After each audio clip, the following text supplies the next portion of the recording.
Lalong uminit ang tensyon sa pagitan ni na Vice Presidente Inday Sara Duterte, Senadora Amy at unang ginang Liz Gataramas matapos magpalitan ng maanghang na pahayag sa publiko.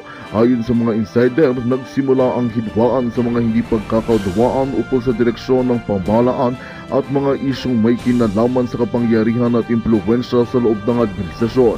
Hindi na napigilan ang pagputok ng sigalot nang isiwalat ng bawat panig ang umano'y mga baho at kontrobersyal na lihim ng bawat isa. Kabilang sa mga ibinunyag ay ang di umano'y anomalya sa pondo, pamumulitikal sa loob ng gabinete at personal na hidwaan na ngayon umabot na sa publiko. Naglabas din ng magkakahiwalay na pahayag ang kampo ng bawat opisyal na tila lalo pang nagpapalalim sa alitan habang nag-aabang ang taong bayan ng posibleng kahihinatnan ng bangayan. Nananawagan naman ang ilang sektor ng lipunan para sa pagkakaisa at hinahon, lalo na sa gitna ng mga kinahaharap na isyong pambansa. Sa ngayon, wala pang opisyal na hakbang mula sa Malacanang upang resolbahin ang sigalot, ngunit inaasang magsasagawa ng pulong ang mga pangunahing lider upang pag-usapan ang hinaharap ng administrasyon. At yun nga ang balitang ating pakakatutukan.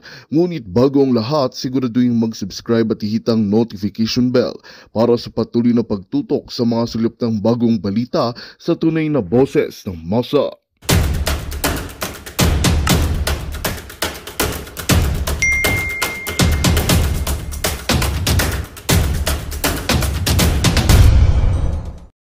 Ano na naman ho kaya mga kabalbalang pinaplano nitong ating Chief PNP? Pakinggan Identify natin na po natin yung vlogger na nagkakalat po na yan. And we will be filing case. Pina-freeze po natin yung kanyang yung ebidensya. But we'll be filing yung case po. I don't want to name yung tao na ipapile ko naman. But we'll be filing a case dun sa isang tao na nagkalat na re-ready namin yung bahay ng natin. Identify naman, sir. Paano pagka sinabi ng vlogger, may natanggap akong balita, di umano, re-raiding yung bahay ni dating Pangulong Rodrigo Duterte. Kumbaga, kumbaga para mapaghandaan lang, di umano, unverified. Siyempre, yung mga taga Davao, nakita na ho nila kung gaano kakupstong PNP na to. Diba? Nakita nyo hong nangyari kay Tatay Digong dyan sa NAIA, dyan sa Villamor, diba? Dyan sa NAIA, di na ho siya pinalabas ng NAIA, diniretso ho siya sa Villamor. Ganun ho sila kakups.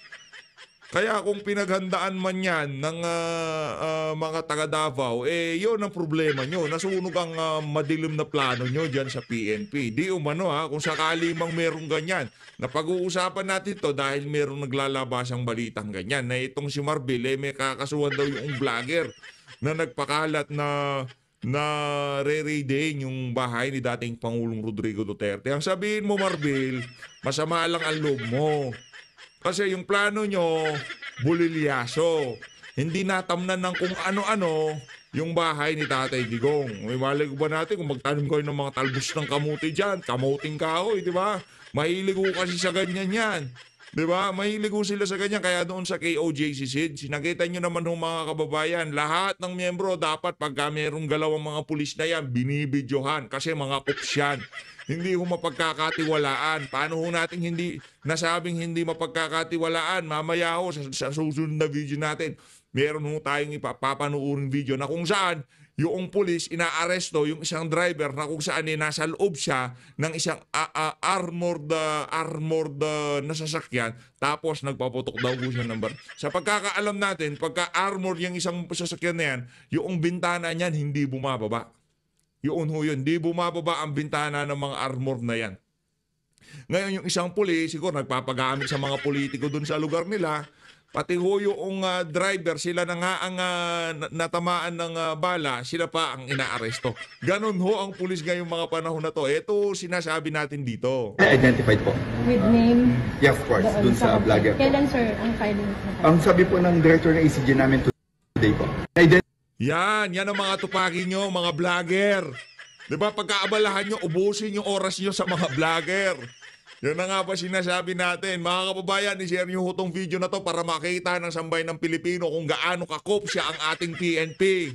Imbis na tupagin nyo yung mga kriminal. Speaking of criminal, manood ka dito, Marbil, manood ka dito. Identify na po natin yung vlogger. Kung ano-ano pinag-aatupag mo sa buhay mo. Ito, panoorin mo to. Ito. Itong si ate, hinihintay lang mag-reply ang kanyang jowa niya. Tingnan nyo yung ginawa. Tingnan nyo yung ginawa nitong bangag na to. Tingnan nyo. Ito sigurado ko, bangag to, 10,000%. Panoorin nyo ito mga kabayan. Oh. Ayan oh. Oh. Yung tipong pumasok sa eksena si kuya, parang merong pinatagong pera dito kay ate. Pengi daw ng pera. Anak ng tokwa, ganun na ho ba ngayon sa ating bansa? Papasok ka sa isang tindahan, sasabihin mo penging pera. Anak ng tokwa, ano yan? May pinatago ka? Adik yan, sigurado. Oh. Marbil! Oh. Yan ang mga... baka fake news to. Baka fake news to. Ayan o, CCTV footage yan. Ayan o yung mga ano, yung pagkao kasi CCTV, merong mga ganyan, yung mga timestamp kung tawagin, kung saan nagkaroon ng movement dyan sa CCTV na yan. O, ano lang, kumbaga binidyohan lang, baka sabihin na naman, ano yan, ginugood time tayo nag-upload yan. Hindi ho. Inaambahan na siya eh. O. Si ate nag-TikTok lang, naghihintay lang ng reply ng kanyang viewers, inambahan siya na sa sandaan. Bigyan mo na. Susundot siya eh. Binitawan niya. Arbe! Yan.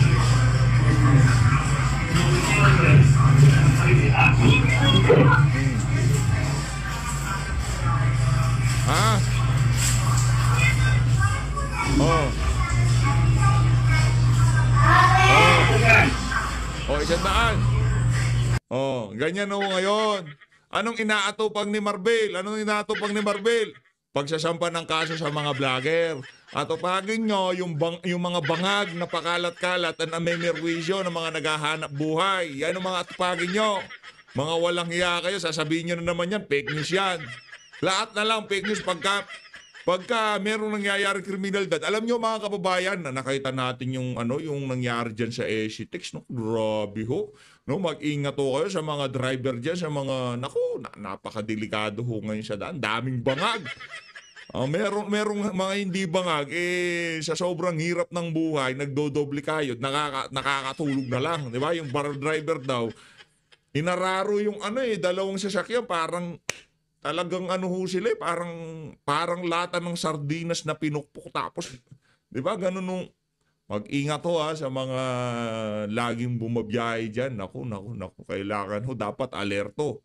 Pagka medyo nakikita nyo na bus yung nasa likod nyo, paunahin nyo na. Kasi mahirap na kasi mga yan, mga... At sa mga operator naman ng bus, huwag nyo naman gusto nyo kumita pero pagpahingahin nyo naman yung mga driver nyo. Pagka pagod na, di palitan siya ng painante niya, di ba? Huwag yung dire-diretso for driver na lang. Baka 48 hours din natutulog yun. Tapos nung nag-lunch siya, medyo naparami kain niya. Nantok siya. Boom, wala na, tapos na. Hindi na natin mababalik yung yung batang naulila. Ngayon pa lang natin na na talagang nakita yung mga larawan kasi medyo mahina nga ho yung internet doon sa pinuntahan nating lugar. Kaya ngayon pa lang ho tayo. Maging tayo, hindi ho tayo updated. Isipin nyo si PH update. Hindi updated. I-update ko kung hindi ako updated. Kailangan na huwata natin kumuha ng ng mga mag-a-update, no? Yung pagkawala tayo, ikaw na mag-update dyan. Ayan, Marbil, yan mga tupagin mo ngayon. Hindi yung kung sino-sino pinagkakaso nyo. Ito, pakinggan naman natin itong si VP Sara. Habang nandito sa gilid ang larawan itong si Romel Marbil. Ito, pakinggan natin to si VP.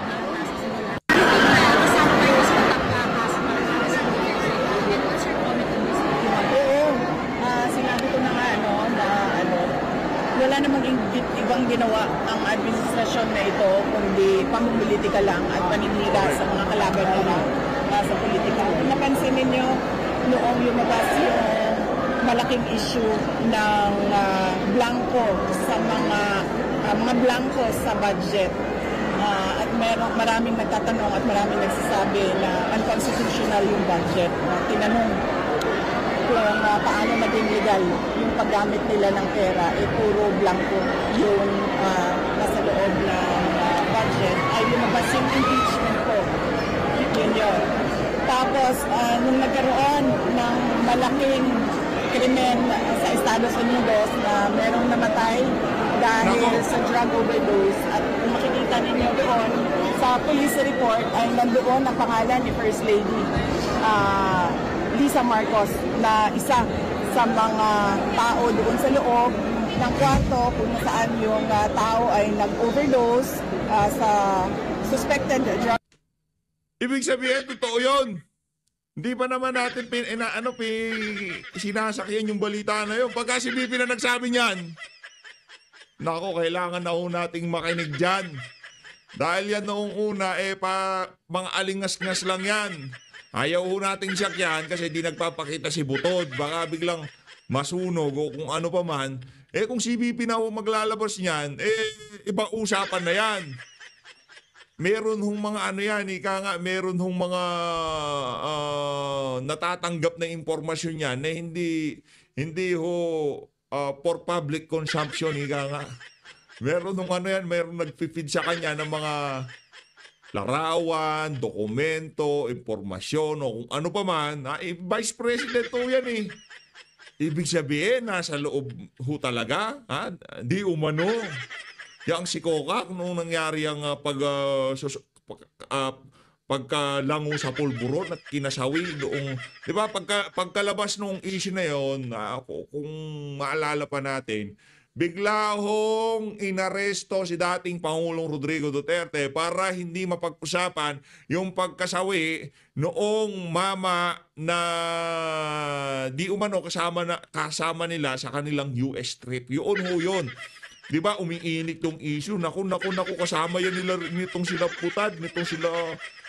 tapos nabalita na over-pulburon daw yan. Di naman sanay mag-pulburon, nakipagsabayan doon sa mga kasama niya. Di ba, ganun yung mga balita sa social media. Hindi ho natin sinasakyan kasi baka binibake ho tayo ng mga taga-kabilang parlor, no? Kasi wala na ho tayo mapagkakatiwalaan ngayon sa totoo lang. Kahit na yung ibang bang mga vlogger, pagka ilinabas nila, mahirap na hong paniwalaan. Lalo na yung mga pagewang-gewang na vlogger, no? Hindi ho natin alam kung yung mga yan natrabaho na ng administrasyon, ngayon kinakasangkapan sila para magpalabas ng mga unverified information o unverified na mga balita. Tapos, pagka sinakyan ng mga DDS vlogger, doon ho sila babalikan. Yun hong iniiwasan natin. Kaya hindi ho natin sinakyan yung issue na yan. Hanggat maaari yung pagwala na itong si Butod, di ba, nasa na si Butod, ang daming picture. O maya-maya nagpakita siya. Di ba, kung sinakyan natin na kesyo, nakakulong siya doon, di ba, mahirap ho. Kaya hanggat hindi nanggagaling kay BP Sara, hindi nanggagaling sa mga pagkakatiwalang individual sa social media, hindi yun natin pwedeng pag-usapan dito. Mahirap po kasi kung di rin lalabas sa bunganga niyang si Romer Malbil, hindi rin ho natin makikita yung mga nang-aamban ng saksak na sa mga tindahan. Hindi ho tayo mag-react dito, di ba? Mahirap po yun. Dapat meron ho tayong ilatag na ebidensya. Ito na ating ebidensya, si BP Sara. Tuloy ho natin. Overdose sa hotel room at ang daming nakikitang white powder substance na sinabi doon sa police report ay suspected cocaine din, ay bigla nilang kinuha si Pangulong Duterte. Nung lumabas naman yung kanilang May 1 na 20 pesos ang kilo ng bigas, at syempre dahil hindi naman totoo yung pangako na yon, pambobola lang naman yon sa mga tao, hindi nila kayang i-sustain, ay tinigil kaagad ng May 2, lumabas naman yung complaint ko kay Congressman Pulong Duterte. So nakikita nyo na basta merong nangyari na kanagawan ng administrasyon, ang ginagawa nila ay sinisita nila ang kanilang kalaban sa politika para matabunan yung totoong issue ng bayan. Malinaw ho yan. Noong lumabas yung balita na di umano yung isa sa mga kaibigan kasama nila sa kanilang pagpunta sa Amerika na overdose ng pulburon, talagang minadali ho nila para matabunan yung issue na yun, di mapag-usapan. Kasi umiinit lumalabas yung mga impormasyon. Si Maharlika talagang ang dami ilinalabas na kesyo ganito, kesyo ganyan. Meron pang isang vlogger na nagsasalita na talagang hawak na nila si ganito, meron ng mga papeles na ganyan, 'di ba? Meron mga ganung mga lumalabas sa social media, pero sa mainstream media di pinag-uusapan kasi bayad yung mga yan eh. Ang problema ho natin dito mga kababayan, noong nangyari yun, ura-urada, disintimano. Kunyari, lumabas yung nasawi na tong si ganito. Ano ba pangalan nung nasawi na yun? Nakalimutan ko na eh. Basta mayaman yun. Bilyonaryo ata yung nasawi na yun eh. Mayaman yung mama na yun. Nasawi. Oh. Ngayon, yung pagkasawi ho niya, hindi linabas kung ano yan. Nakatake sa puso, nadula sa CR, nauntok yung... walang ganon. Basta nasawi lang siya, kasama siya sa trip. Ngayon, meron biglang lumabas na alingas-ngas. Na di umano na overdose sa pulburon niyang mama na yan. At yung mga kasama niya, naku, yung mga kachokarat niya, mga high profile individual sa Pilipinas. Ika nga, high level politician. Diba? Sila ang mga kasama. Ngayon, ang nangyari, ililink na yan, pagkukonekta na yung mga di umanong na overdose, tapos kasama si ganito, kasama si ganyan. Kinabukasan, uuwi si Tatay Digong, minadali ho nila. Natabunan nga naman yung issue, hindi na pag-usapan yung, sa bagay, ngayon na pag-uusapan na natin, galing pa mismo kay Vice President Sara Duterte, hindi sa atin. Hirap kasi galing sa atin eh. Hindi ho tayo pwedeng maglabas dito kasi nandito lang tayo. Pagka trinabaho tayo, mabilis lang. Diba? Kayang-kaya ho nila. Kaya kung ito lang si BP nagsasalita, si BP yan. Kumbaga, nagre-react tayo. Ipinapakalat natin ang mabuting balita na nanggagaling kay Vice President Sara Duterte. Di ba? Yung mga mabubuting balita na yan, kung hindi rin natin ibabahagi sa ating mga kamag-anak, hindi ho nila malalaman yan kung gaano kakups tong administrasyon na to. Ano pa ho bang hinihintay ninyo? I-share nyo na tong video. Sa mga naghahanap ng update natin, heto na. Doon sa huling video natin, lahat ng comment, nasaan na si PH, nasaan na si PH. 2 days ago, nasaan na si PH. 3 days ago, ba't wala ka pang upload? Ito na ho, upload. Share na yan, share na. Next question, Marcel. Does the President know about this already? I mean, si President Duterte, does he know about this new issue sa inyo about the Congressman Talinong na pang-atake sa inyo family? Hindi ko alam kasi hindi kami nagkausapan ng Pangulong Duterte at hindi din kami nagkausap ni Congressman Pulong. Pero nakita ko siya na nagpa-interview siya doon sa labas ng detention center. So baka noong nasa loob siya ay napag-usapan na lang. So clearly, BP, you believe na this is part of political, again, attack sa inyo mga Duterte? Oh yes ma'am, sabi ko na nga, every time nagkakaroon sila ng issue, malaking issue na kabalbalan na ginagawa nila, ang kanilang pang-cover. Gusto kong ginagamit na term na tong si BP, abalbalan. I love it. Yan yung mga salita, BP. Ayos. Parang napipil ko, pinapanood ako nito si BP. Mga kabalbalan nila, no, BP? Hindi nga ano yan. Kasi salitang ano ho yun. Salita namin dito yung kabalbalan. Diba? Ano yun eh, yung pagka sinabing balbal, parang basag, sira, ganun. Sa mga issue na ito ay atakihin yung kalaban nila sa politika. Ma'am, ano po? From national or we're talking here of local politics, dyan lang po sa Davao? Hindi, national. Tulad nga na sinabi ko, blanco yung budget, nag-file sila ng impeachment. Ang laking tanong nun kasi blank check yun eh. Parang ikaw na ang magsasabi kung paano at saan mo gagamitin yung pera ng gobyerno. Nag-file sila ng impeachment. Nung nagkaroon ng drug overdose at merong namatay sa Amerika at nandoon sa loob ng kwarto si First Lady Lisa Marcos at nandoon sa police report, cocaine yung sinasabing nagkalat doon sa kwarto na yon, ay bigla na lang nilang hinila, kinidnap, kinuha, dinukot si Pangulong Duterte. Ngayon naman, para mapagtakpan yung nagkalat na cocaine sa kwarto. Nakuha nyo na ho mga kababayan, meron ho silang ganyang meron ho silang ganyang estratehiya, ika nga. Pagka medyo natitiklo na sila, nabibisto na sila, diversionary tactics kung tawagin. dinadivert nila usapan. Naku, papunta na sa pulburon ng yung usapan. Papulburon na.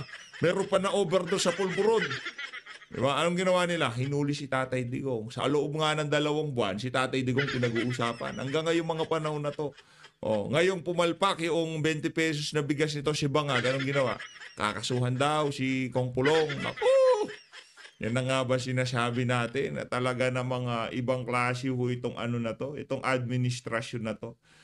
Marami ho silang mga kababalaghan na ngayong mga panahon na to dahil mas titindi pa ho yan. Yung mga paninira kay Tatay Digong, kay BP, kay Kong Pulong, kay Mayor Poste.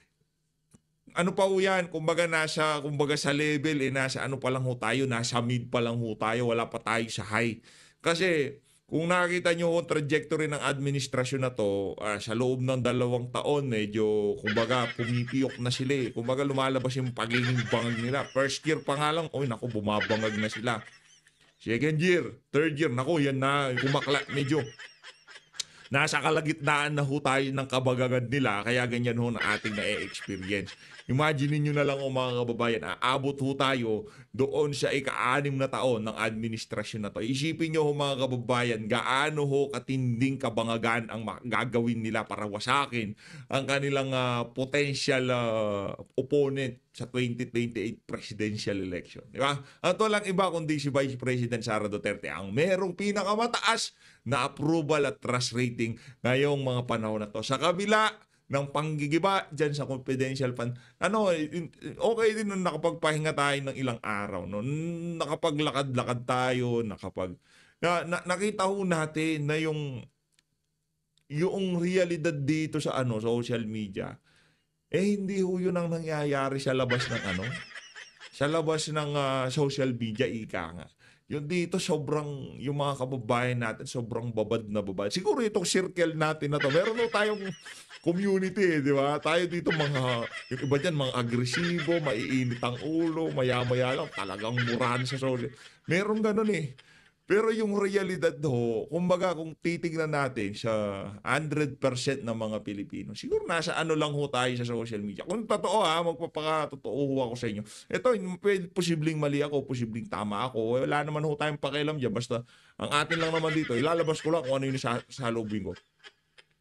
Yung mga maiinit sa social media, bigay na ho natin, let's say, 10% mga OFW. Okay? Sa kabuuan ng mga kababayan natin nasa social media o mga kababayan nating sa buong mundo, 10% dyan mga OFW. Okay, mga 8%. Pagkatapos ng 8% na yon, siguro mga yung talagang babad na babad, yung talagang umaga, hapon, tanghali, talagang walang humpay ang pagsubaybay nila sa politika. Nasa lang ho yan? Nasa 30%. No, 30% lang. Malamang sa malamang kung pwede ho tayong magkamali. Baka kulang pa nga, baka nasa 25% lang eh. Kasi pagka lumakad ka sa kalsada, pero meron naman akong nakita na nanonood narinig ko yung boses ko doon. Diba? Ganun yung mga matatanda na nasa tabi ng kalsada. Meron naman talaga. Meron talagang babad sa politika na mga ordinaryong Pilipino. Marami ho sila. Kaya pagka kung ano yung nagtitrend dito, yun din nagtitrend sa kalsada sa Siguro yung mga nasa mga tayo dito na mga Pilipino talagang sumusubaybay. Kasi meron dyan mga meron lang. Wala naman talaga silang pakialam kung anong itatakbo ng politika sa ating bansa. Ang gusto lang ng mga yan kumayod, magtrabaho, kumain. Meron nung ganyan. Ngayon napapadaan lang sila sa mga feeds, sa mga video. Meron nung ganun. Pero yung mga babad talaga, siguro mga nasa 35 to 40% lang ho. 35, baka nasa 35 pa nga lang, baka nasa 30 to 35%. Feeling natin ang dami natin. Pero yung 35 to 30 to 35%, napakalaking bagay na rin ho yun para mahikayat yung mga, yung kunyari meron silang nakausap sa kalsada. Ngayon, ano bang point natin dito? No, nakita ho natin yung sa ground, yun nang bumabaho tayo, yung tipong nakipagkwentuhan na wala ho silang pakialam sa politika. Karamihan sa ating napakinggan. Pero nakikita nila ang kapalpakan ng administrasyon. At ramdam ho nila siyempre, di naman natin tayo pwede magpaglala kung si PH. Hindi ho ganun. No, nakita ho natin, naramdam nila na mayroong problema ang gobyerno. Alam ho nila na mayroong maraming kapalpakan ng administrasyon at kinukumpura ho nila ito doon sa nagdaang administrasyon. Pero ito ho, wala akong political leaning itong mga individual na to. At doon ho ang advantage natin. Ngayon, yung mga individual na yun, hindi ganun kababad sa politika, ang punto ho natin dito, malapit na hong eleksyon na yan. Malapit na hong eleksyon. Yung mga survey, may conditioning ho yan. Ang dali hong ibenta ng ating mga kandidato sa ating mga kababayan. Bakit? Advantage ho natin. Kasi yung mga nandito, pagka nanonood ka nito, automatic buboto mo tong 10 na to. Hindi ko na kailangan ibenta sa inyo to. Hindi ko na kailangan ipanligaw sa inyo tong 10 na to. Wala na akong pagalam sa pang 11 pang 12. Itong 10 na lang ho atin. Duterte straight tapos. Wala na akong Amy Marcos Duterte plus. Kalokohan ho yan. No, kalokohan ho yan. Ano pa yung Amy na yan.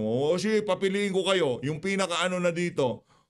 Attorney Lambino o Senator Amy Marcos? Siyempre, Attorney Lambino. I-endorse yan ni Tatay Digong. Wala lang magawa ngayon yan kasi wala sa Senado. Baka kung nasa Senado lang yan, baka nagwawala na ngayon yan doon. Diba? Ganun ho yun. Nasa upper hand ho tayo, ika nga, sa laban. Tayo ang ika nga bibira dito. Nasa sila, defensive mode ang mga kalaban. Tayo ho, ipabira ho tayo. Lahat ng ginagawa ho nila puro kapalpakan. Ang bilis ibenta ng ating mga kandidato. Kasi lahat ng kapalpakan na ginagawa ng administrasyon, yun ho ang lahat, isa sa mga dahilan kung bakit kailangan nilang iboto. Yung mga kandidato ni Tatay Digong. Kung sinasabi ng mga nakakausap nyo, yung mga administrasyon ngayon, talagang puro kapalpakan, mahal ng ganito, mahal ng ganyan, daming krimen, daming ganito. O gusto mo magbago? Simple lang, iboto mo si Tatay Digong. Hindi naman tumatakbo, meron siyang 10 representante. At pagka binoto mo yon, parang binoto mo na si dating Pangulong Rodrigo Duterte. Ganoon lang ho kasimple. Kasi kinukumpara nila hindi mo na nga kailangan ipaliwanag na, grabe naman. Parang, di ba, yung iba yung yung panahon ni Digong, panahon ngayon, parang iba, di ba? Hindi mo na kailangan, sila na mismo magbubuka sa'yo, iba talaga ng panahon ni Duterte, no? Gaganon ho sila. Pagka ganon sinabi nila, yan, okay na yan.